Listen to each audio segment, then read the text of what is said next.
Un minuto sobre las 8 de la tarde, hora central europea, momento de nuestro repaso por la actualidad internacional. No sin finalizar, hoy finalizaremos con la mirada nacional y las actualizaciones de lo que sabemos sobre el descarrilamiento de trenes en Adamuz, pero la urgencia, la inmediatez nos obliga a mirar a Davos, porque esta noche tiene lugar el pistoletazo de salida del Foro Económico Mundial, que pese a que su lema es el espíritu del diálogo, no sabemos si esto se llegará a cumplir. El foco está situado en Groenlandia tras las tensiones con Estados Unidos y la participación de Trump y del primer ministro noruego, Jonas Gahr Store. Estefanía Muniz.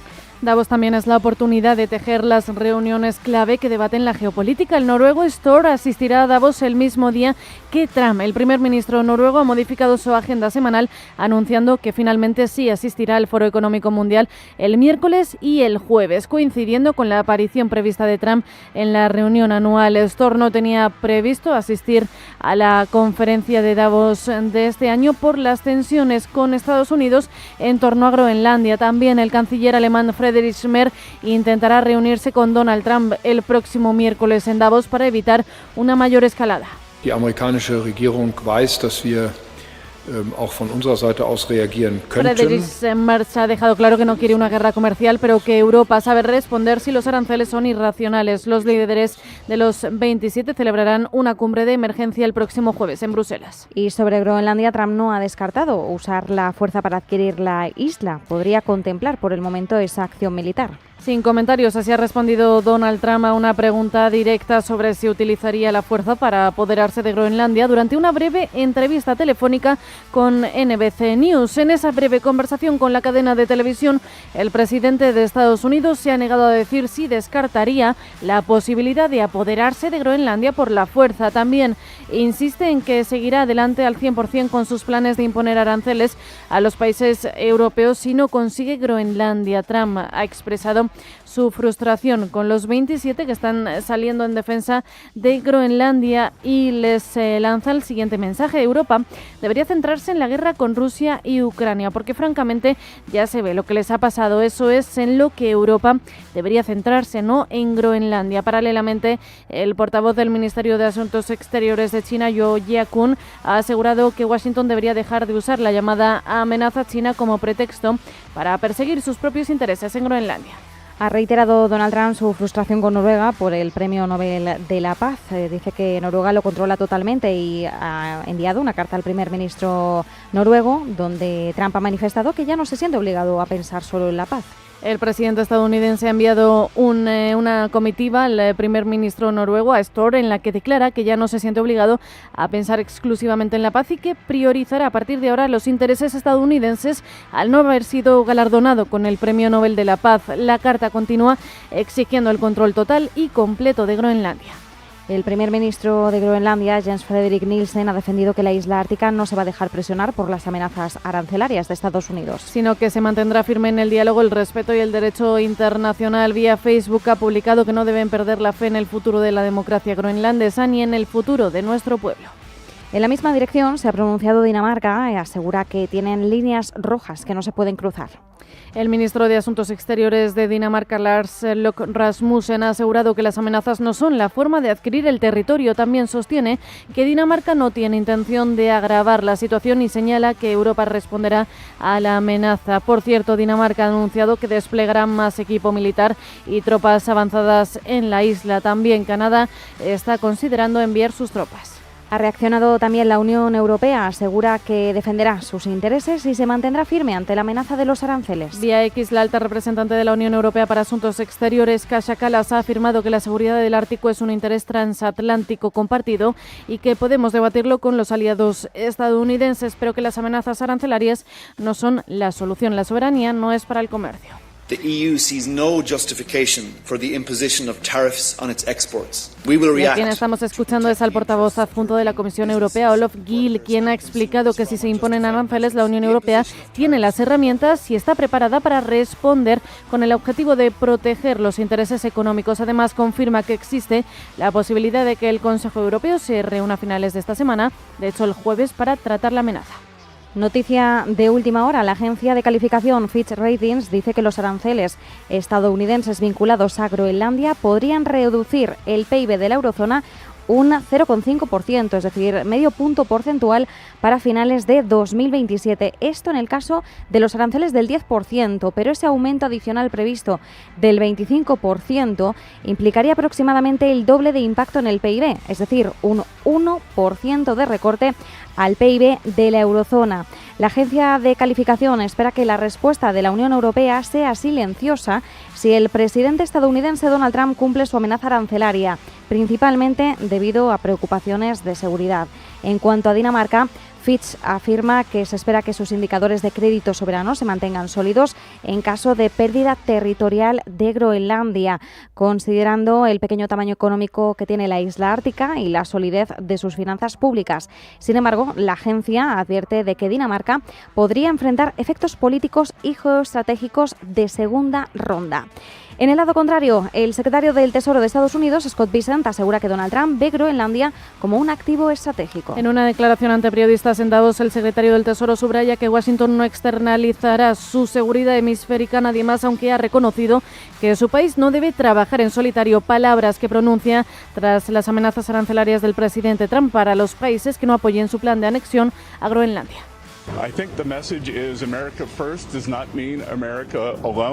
Creo que el mensaje es que Estados Unidos primero no significa solo Estados Unidos, y creo que el presidente Trump hablará sobre cómo se ve el liderazgo estadounidense en el mundo. Estados Unidos será el anfitrión del G20 el próximo año. Además, ha aprovechado para cargar contra la Unión Europea. How concerned are you about retaliation? Excuse me, about the Europeans, this question. A su llegada a Davos le han preguntado si están preocupados por las represalias de la Unión Europea a los aranceles por Groenlandia. Scott Bessent ha dicho que una represalia de Europa sería imprudente. Reacción también la del premier británico Keir Starmer, quien en una conferencia de prensa, en una rueda, ha señalado el error que cometería Trump al imponer aranceles a sus aliados. Starmer descarta que Estados Unidos pueda atacar Groenlandia. Starmer ayer habló con Trump junto con socios europeos y el secretario general de la OTAN, Mark Rutte, para encontrar una solución. Reflexionando sobre las amenazas, destaca que el uso de aranceles contra aliados es erróneo y no es la manera correcta de resolver las diferencias.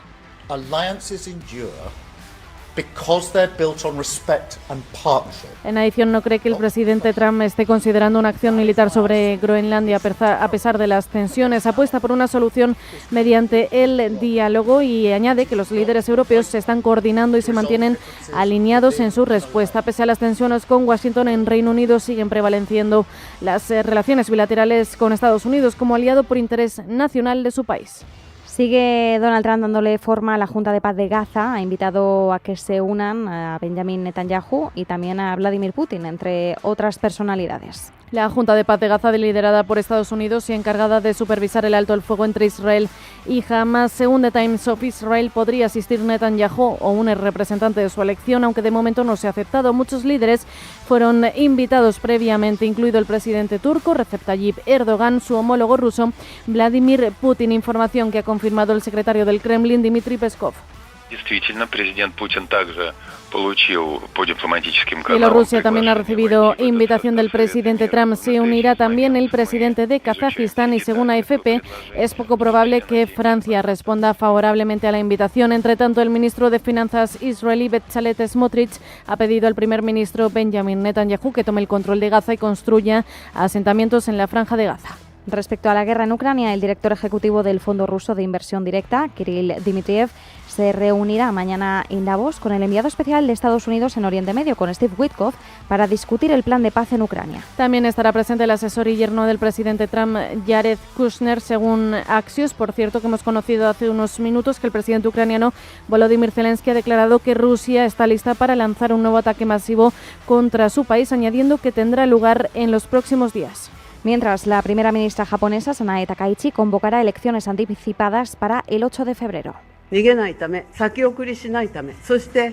Takaichi disolverá la Cámara Baja del Parlamento el viernes 23 de enero, convocará elecciones anticipadas programadas para el 8 de febrero. El objetivo es fortalecer la estrecha mayoría de su partido, el Partido Liberal Democrático, en la Cámara de Representantes. En Francia, el gobierno del primer ministro Sébastien Lecornu utilizará mañana el artículo 49.3 de su Constitución para aprobar el presupuesto. du gouvernement ce que je ferai demain sur la partie recette du projet de loi de finances. En rueda de prensa, Lecognu ha explicado que pondrá en vigor la ley mañana, pero lamenta compensar tener que hacerlo. La reacción de la oposición no se ha hecho esperar. La Francia Insoumise ha presentado una moción de censura y la Agrupación Nacional ha denunciado al Gobierno, calificando la medida como una traición a Francia. Recordemos que previamente Sébastien Lecognu decía que no iba a utilizar ese artículo, el artículo 49.3, para sacar adelante los proyectos de ley, mientras el Partido Socialista ha asegurado que no censurará al Gobierno. El Fondo Monetario Internacional eleva la previsión de crecimiento mundial para 2026 al 3,3%. Son 0,2 puntos porcentuales más que la estimación anterior de octubre. Para 2027 el FMI prevé un crecimiento mundial del 3,2%. También ha elevado proyecciones para Estados Unidos del 2,1% al 2,4%, mientras que de cara a la economía china se espera que crezca un 4,5%, 0,3 puntos más que el pronóstico anterior. Por su parte, respecto a la eurozona, cree que crecerá un 1,3%, lo que son 0,2 puntos porcentuales más. Se espera que la inflación global disminuya, pero la inflación estadounidense volverá a su objetivo de forma más gradual. Miramos a la política monetaria, o más bien a los casos judiciales que hay en torno a ella. El presidente de la FED, Jerome Powell, asistirá a la audiencia de los argumentos de la Corte Suprema sobre el caso de la gobernadora Lisa Cook. Es una exclusiva de Associated Press. Según las fuentes, Powell acudirá el 21 de enero. Desde agosto de 2025, la administración Trump ha estado en la mira de Lisa Cook, buscando destituirla por supuesto fraude hipotecario. Según la ley, el presidente solo puede destituir a los gobernadores de la FED por causa justificada. La Corte Suprema deberá determinar si el intento de Trump de destituir a Lisa Cook tiene fundamento. Y en Europa, mirando también a la clave monetaria, hemos conocido que el croata Boris Vujčić ha sido nominado como próximo vicepresidente del Banco Central Europeo para sustituir al español Luis de Guindos. Lo que lo pone en camino de convertirse en la primera persona procedente del antiguo bloque comunista del Este en ocupar un asiento en el Consejo de la institución financiera más importante del bloque. Tras haber asegurado el apoyo de los 21 ministros de finanzas de la zona euro, se espera que Vujčić releve al español Luis de Guindos el 1 de junio, convirtiéndose en el número 2 del BCE, por detrás de Christine Lagarde, en un momento con la inflación en el objetivo y sin cambios en las tasas de interés siquiera en la agenda. Y por último, actualizamos la situación en España. Aumentan a 40 las personas fallecidas en el accidente ferroviario en Adamuz. Son fuentes de la Junta de Andalucía. Además, al menos 43 personas permanecen hospitalizadas y 12 de ellas se encuentran en la UCI. Según Adif, Vía X, en el tramo afectado por el accidente, y una vez se puedan retirar los trenes, se evaluarán los daños sobre la infraestructura y movilizarán todos los recursos necesarios para restablecer el tráfico. La circulación de alta velocidad entre Madrid, Córdoba, Sevilla, Málaga y Granada continúa suspendida hasta nuevo aviso, así como las circulaciones a Huelva, Cádiz y Algeciras. Carlos Bertomeu, presidente de IRIO en España, asegura que el tren accidentado era nuevo y había pasado todas las revisiones.